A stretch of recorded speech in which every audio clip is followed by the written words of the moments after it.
said you can predict the long-term health of a relationship by whether each challenge heals to 101% or 99%. Does your conflict make you stronger?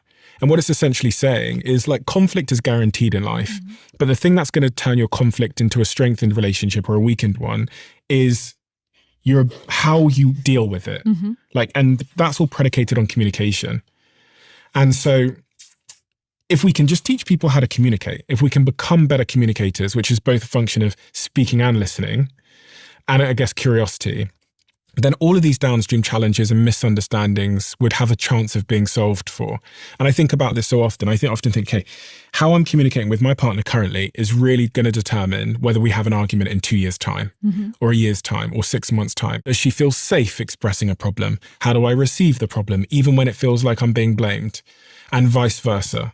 And then, are we open-minded about solutions, or do we come with a bias around, this is the solution, this is what I think the correct answer will be? And the crux of it seems to be conflict resolution / communication. That seems to be the crux of it. And actually with finance issues that we talk about with finance experts, or with sex issues, the crux of it seems to be conflict resolution / communication. All they want to do is talk about the most sensitive subjects. And then you've got this other group of couples who almost don't talk about anything. They're kind of like strangers that are like burying everything in the cupboard.